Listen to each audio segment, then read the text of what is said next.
Hello, my friends. It's been a while since I've made a video. Too long, in fact. And at the end of this video, I'll give sort of a brief explanation as to why I've been gone so long and what I've been doing. So I do have a couple of things that I'm preparing to make videos on. But I decided tonight that there was a topic that I could sort of give a stream of consciousness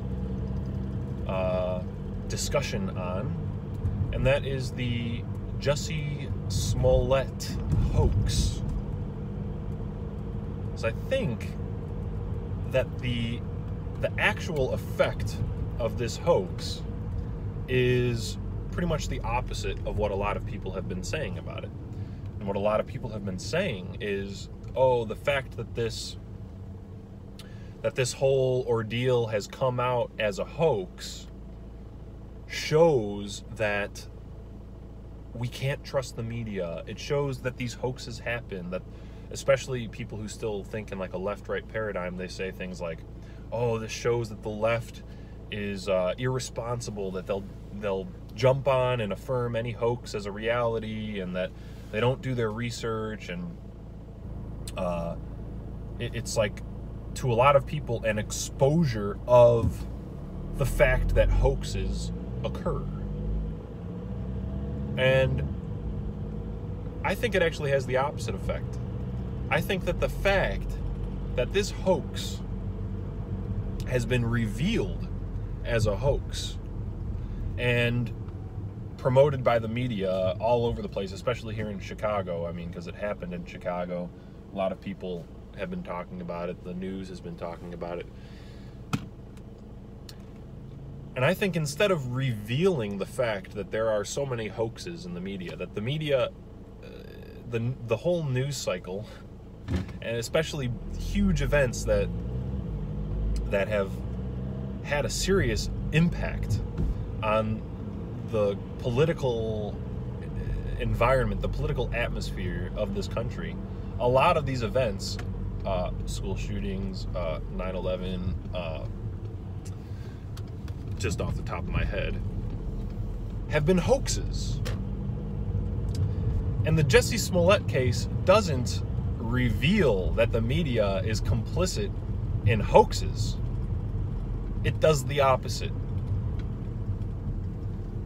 And to understand this, think of Baudrillard. I can never say his name right. But Jean Baudrillard, this French philosopher, talked about Disneyland in this sort of way, where a lot of people think that what Disneyland is meant to do is give people an escape into some fantasy world. When in reality, what it actually does is it masks the fact, it conceals the fact that the average life that most people live in today in modern society is basically a fantasy world. And so by creating like a straw man of a fantasy world that is cartoonishly fantastical, that is like beyond any sort of understanding of reality, completely divorced from any understanding of reality, it, by comparison, makes the fantasy lives that most people are living anyway seem less fantastical.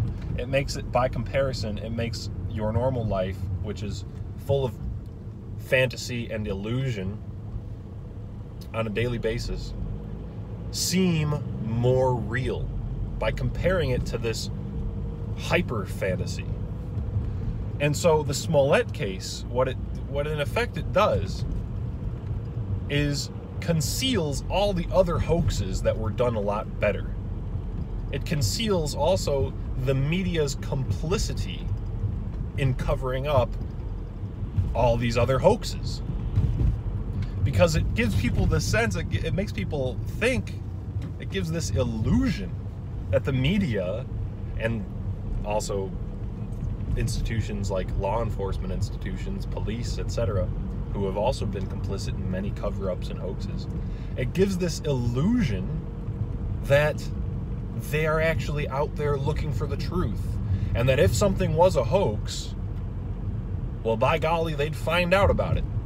Because look at what they did to Jussie Smollett.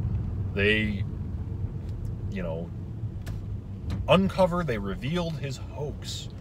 And if anything else was a hoax, you know that they'd be doing the same thing, because that's what the media does. So in reality, I mean, the Jussie Smollett hoax plays an analogous role to truth in the media as Disneyland plays for Baudrillard compared to society as a whole. Society is based on these illusions.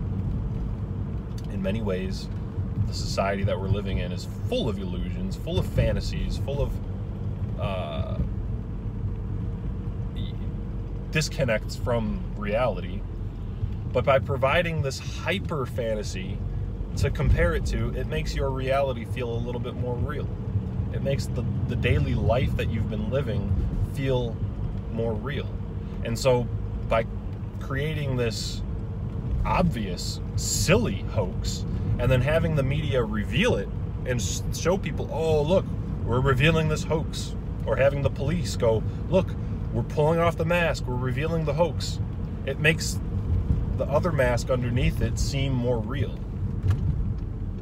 Which is the fact that there have been many hoaxes of infinitely larger in magnitude, like 9/11, that have not been revealed, that the media has been complicit in covering up. And yeah, so that's the way that I see this whole Jussie Smollett hoax, is that really it's propping up and reinforcing the reality of all these other hoaxes. It's concealing all these other hoaxes as hoaxes, if that makes any sense to you. I know I didn't word that in a very eloquent or articulate way, but I think you understand what I'm saying. So those are my thoughts on the Smollett hoax. To explain why I've been gone for so long, for those of you who have stuck around till the end, I took way too many classes this school year, first of all. Way too. I'm taking like 19 credit hours instead of 12, which is what I'm used to. And I have these long days. I get home, I don't feel like doing anything.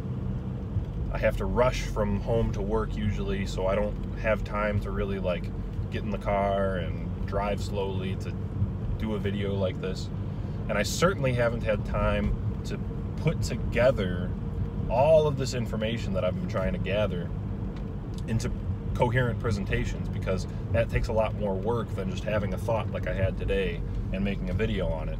And so what will these presentations be that I'd like to come out with? Well, in response to what Survive the Jive has been saying about how paganism, European paganism can be understood through Neoplatonism, is what he has said recently.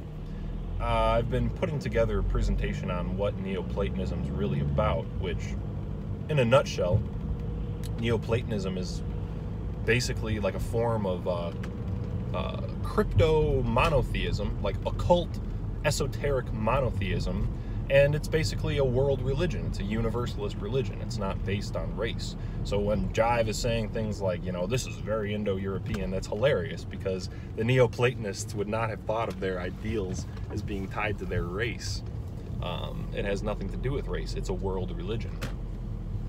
And I'm going through, I'm going to show how all of the leading figures of Neoplatonism have basically gotten all of their ideas from the Near East and Near Eastern sort of Judeo-mystic traditions that don't have anything to do with the Germanic or Norse traditions of Northern Europe.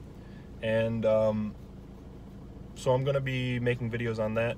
I also wanted to make a video on eugenics and how the early part of the 20th century, the elites were all for racial eugenics, and then after World War II, they immediately changed their tune, even though before World War II, they were saying that society literally depended on this kind of eugenics practice.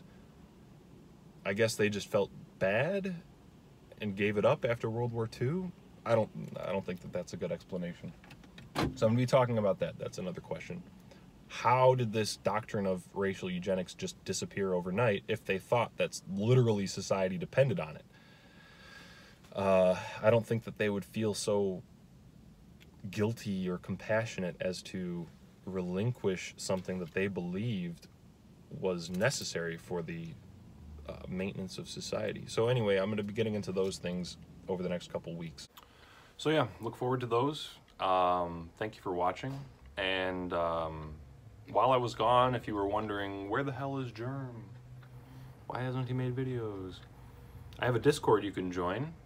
On there all the time. You can ping me and I'll respond.